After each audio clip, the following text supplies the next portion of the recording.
Brothers లో ఆషాఢం KG sale మళ్ళీ మొదలైంది. మరెన్నో క్రేజీ ఆఫర్స్ ఖైదీ చేయండి ఆర్ఎస్ బ్రదర్స్. నెక్స్ట్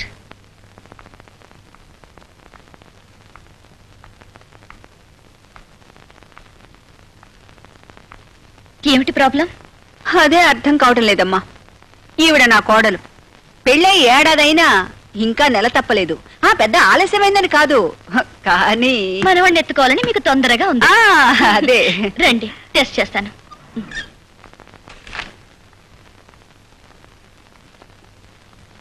మేడం మీరు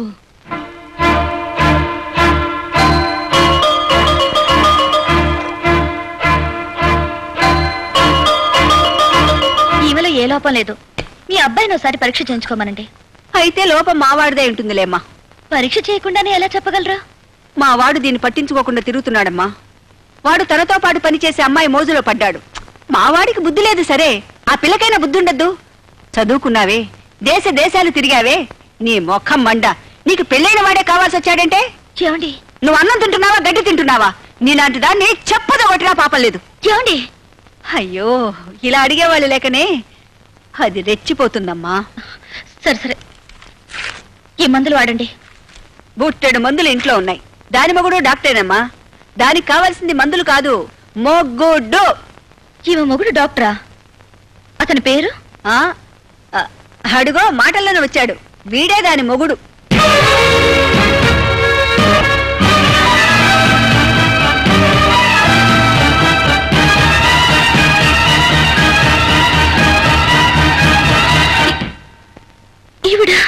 అవునమ్మా, ఇది మొదటి భార్య, నువ్వు మొదటి ప్రియురాలివి.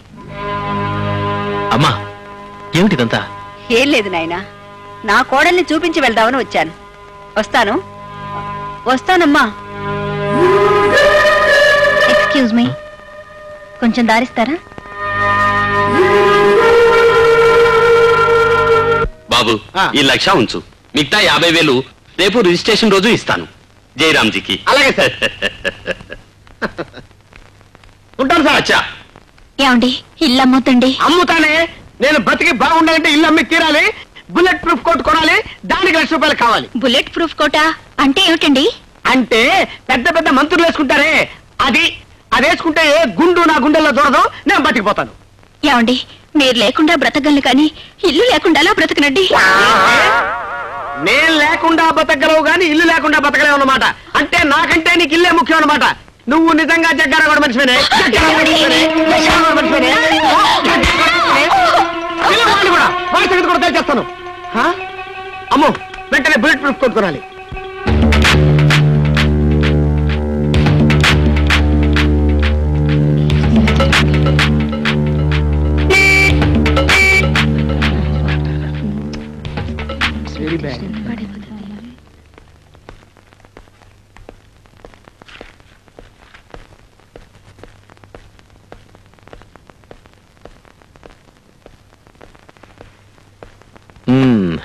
ఏమిటి డాక్టర్ గారు పేషెంట్ లా కూర్చున్నారు?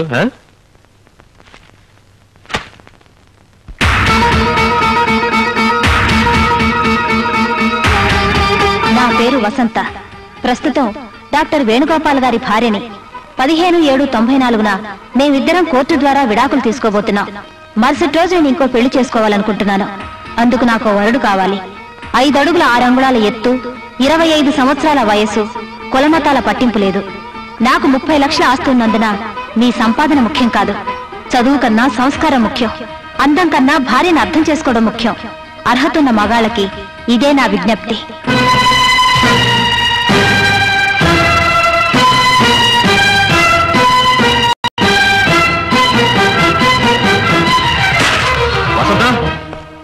వసంత, ఏమిటిదంతా? దాన్ని అడిగితే అదేం చెప్తుంది? నన్ను అడుగు, నేను చెప్తా. మా కోడలికి పెళ్లి చేయటానికి ఆ ప్రకటన మేమే ఇప్పించాం. నువ్వు ఇంకో అమ్మాయిని చూసుకోగలేంది, తను మరో పెళ్లి చేసుకుంటే తప్ప? మగాడికొక రూలు, ఆడదానికి ఒక రూలా? చేసుకోమనమా, కానీ పెళ్లి కోసం ఇలా బజార్న పడాల్సిన అవసరం లేదు. కరెక్టరా? నువ్వంటే మగాడివి, బజారంటి వాళ్ళతో 10 మంది ఆడపిల్లలను చూస్తావు, నీ ఇష్టం వచ్చిన అమ్మాయిని సెలెక్ట్ చేసుకుంటావు. సారీ, ఆల్రెడీ సెలెక్ట్ చేసేసుకున్నావు కదా. మరి వసంత్ అంటే ఇంట్లో ఉండే పిల్ల, ఎక్కడికైనా వెళ్తుంది, ఎవరిని చూస్తుంది? అందుకని ఈ విధంగా పేపర్ ప్రకటన ఇచ్చి ఆ వచ్చిన వాళ్ళలో తనకు నచ్చిన వాడిని సెలెక్ట్ చేసుకునే కర్మ పట్టింది. దెబ్బతిన్న మనిషి కదా, జాగ్రత్త ఎక్కువ తీసుకుంటుంది. ఏ జాగ్రత్తనే తీసుకోవచ్చు, ఎవరినైనా ఎన్నుకోవచ్చు. కానీ ఈ హడావుడంతా ఇంకా విడాకులు రాకుండానే నా భార్యగా ఉండగానే చేస్తే ఎలా చెప్పండి? అదేమిట్రా, నువ్వింకా వసంత మొగుడుగా ఉండగానే విడాకులు రాకుండానే మరో అమ్మాయితో కాపరమే చేయగలింది. వసంత ఇంకో మొగుడు వెతుకోవటం తప్ప నీకో న్యాయం, ఆ అమ్మాయికో న్యాయమా? ఆ వసంత, బజార్కి వెళ్ళి నీ పెళ్లికి కావాల్సిన నగలన్నీ కొనుక్కొద్దాం పదా. అమ్మా, వసంత ఫోటో ఇవాళ్లే పేపర్లో వచ్చింది, ఇప్పుడు బయటికి వెళ్తే ఎలా? ఏరా, వెళ్తే ఏమైంది? 10 మంది ఆడు వెంట పడతారు. వెంట పడనేరా, పెళ్లి కూతురన్న తర్వాత 10 మంది మగాళ్ళు చూడరా? చూస్తారు కాబట్టే పరువు పోతుంది. ఆ పరువు ఎప్పుడో మన ఇంటి నుంచి పారిపోయి దాని పరువు దక్కించుకుందిరా. హలో, వసంత గారిల్లే? ఉండండి. ఎవరండి?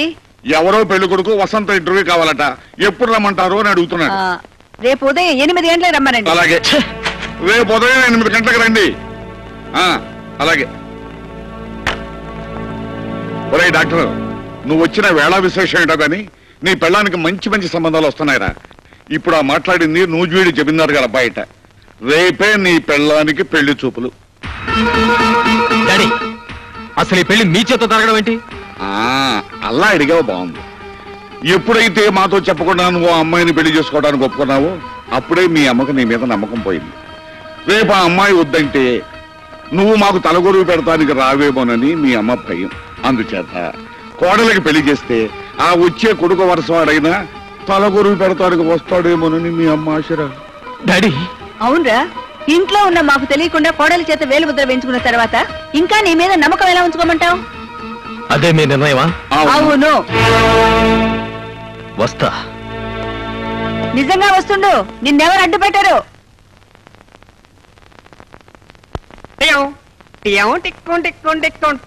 Good morning doctor. నాకు అన్ని టెస్ట్లు చేసి పెళ్లి చూపులకు పనికొస్తానని సర్టిఫికెట్ ఎవరు? పెళ్లి చూపులకు డాక్టర్ సర్టిఫికేట్ అంటే? మీ దగ్గర సర్టిఫికెట్ తీసుకున్న తర్వాతే మీ ఆవిడ దగ్గరికి వెళ్తే మంచిదని వచ్చాను సార్. మర్చిపోయారా? నువ్వు? నేనే మదన కామరాజుని. అప్పుడెప్పుడో వసంత గారి నియోజకవర్గంలో మీరే ఎమ్మెల్యే అని తెలియక కన్ను కొట్టి నామినేషన్ వేసా, డిపాజిట్ పోగొట్టుకున్నా. ఇప్పుడు ఆ నియోజకవర్గానికి ఎమ్మెల్యే కావాలని తనకు తానే పేపర్కి ఎక్కింది. శివాలయానికి వెళ్లే ముందు నందిని దర్శించుకుంటావు, మీ ఆవిడ దగ్గరికి వెళ్లే ముందు మిమ్మల్ని దర్శించుకుందామని వచ్చాను. ఏమంటావు senior?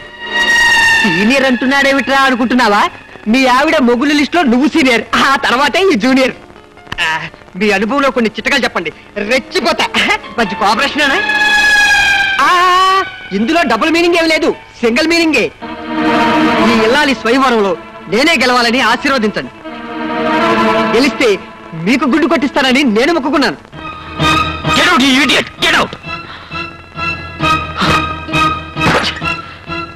Venu, Venu, relax, relax. Bloody blackguard. ఏంటి ఈరోజు ఏదో మూడీగా ఉన్నావు? ఏం లేదు, ఐఎమ్ ఆల్ రైట్. మధ్యాహ్నం జరిగిన దాని గురించా? ఈ పేపర్ ప్రకటన ఇచ్చి వసంత నన్ను అడుగడుగున అవమానాలు పాల్చేస్తోంది. నేను టేక్ ఇట్ ఈజీ.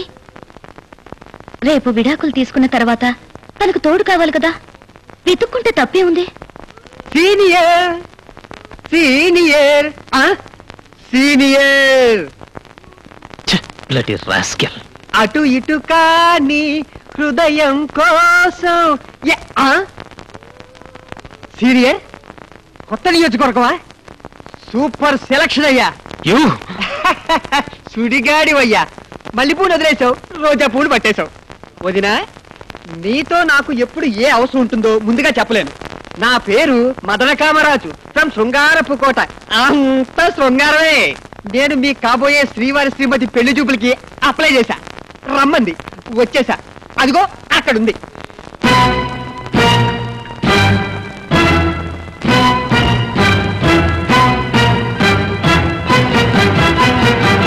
మీరు శ్రీవారి ప్రియురాలుగా కాస్త రికమెండ్ చేయరు?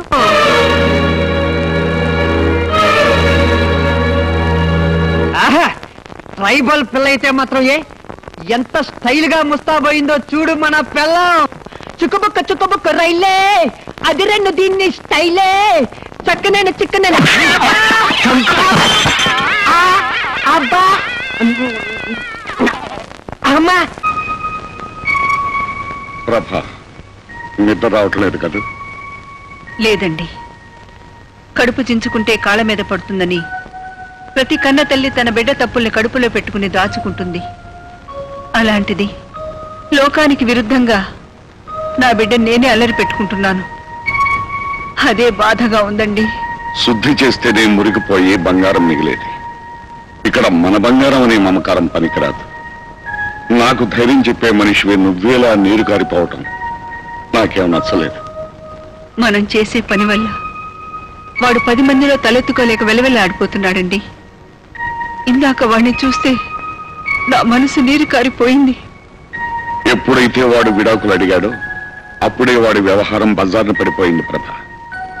ఇప్పుడు వాడి మీద మమకారంతో మనం ఆలోచించకూడదు. అన్నీ వదులుకుని మన ఇంటికి వచ్చిన ఆ పిల్లని గురించే మనం ఆలోచించాలి. తప్పదు.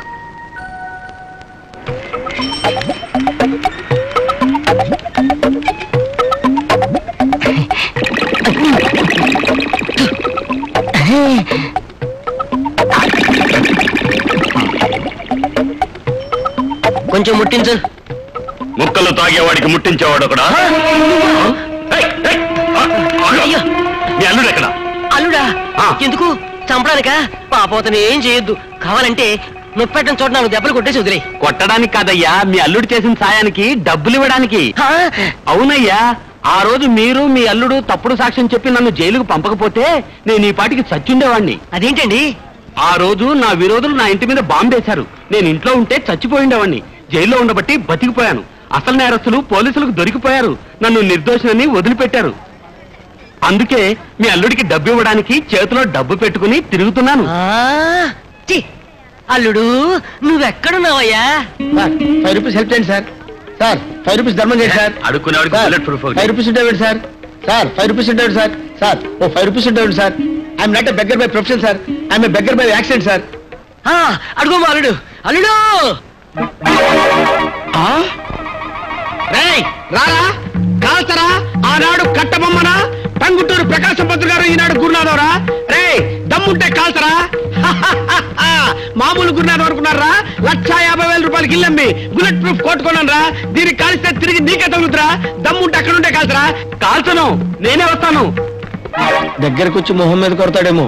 అయ్య బాబోయ్, నేనే వస్తాను.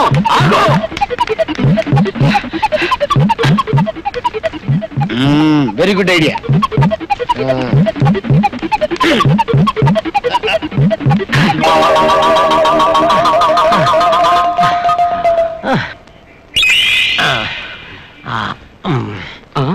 అవును, నేను జైలుకి వెళ్ళేటప్పుడు ఈ విగ్రహం ఇక్కడ లేదు కదా, ఇప్పుడు ఎక్కడి నుంచి వచ్చింది? విగ్రహాలదే ఉన్నాయా? ఇప్పుడు ప్రతి పనికి మాలోడికి ఏ విగ్రహం పెడుతున్నారు? నేను పనికి మాలోడు అన్నది విగ్రహాన్ని, నిన్ను కాదు. నన్ను కొట్టావు. అయ్యో, నేను కొట్టలేదయ్యా. అదేంటి, నేను కొట్టలేదని చెప్తుంటే నువ్వు కొడతావేంటి? అవును, ఇందాక ఆ పేపర్ ఆ చేతిలో ఉంది, ఈ చేతికి ఎలా వచ్చింది? చెయ్యి నొప్పి పుట్టి మార్చుకుని ఉంటుంది. అల్లుడు ఎక్కడా? అల్లుడు, అల్లుడు. అరే, విగ్రహం మారిపోతుంది. విగ్రహం కాదు, మా అల్లుడు. ఇదో ఆగు. నేను ఆగను బాబు. నేను దొరకను. నేను ఆగను బాబా. నేను ఆగను. అయ్యో, నేను ఆగను. పట్టుకున్నాను. పారిపోవాలనుకున్నావా? చూడు బాబు, నిన్ను చంపడానికి రాలేదయ్యా, నీకు 1,00,000 రూపాయలు ఇవ్వాలని వచ్చాను. ఇదిగో 1,00,000 రూపాయలు. అమ్మో, బాబు. అల్లుడు, ఇది బాంబు కాదు, నిజంగా 1,00,000 రూపాయలు. మన సాక్ష్యంతో ఇతన్ని జైలుకు పంపకపోతే చచ్చిపోయి ఉండేవాడు. నిజం తెలిసి వదిలేశారు. ఈ బుల్లెట్ ప్రూఫ్ కోట్ ఉండాల్సింది నాలాంటి వాడి దగ్గర కాదు, నీలాంటి వాడి దగ్గర. మా మావేడి? నీ సుఖమే నీ కోరుకున్నా, నిన్ను వీడి అందుకే వెళుతున్నా. నీ సుఖమే నీ కోరుకున్నా, అందుకే.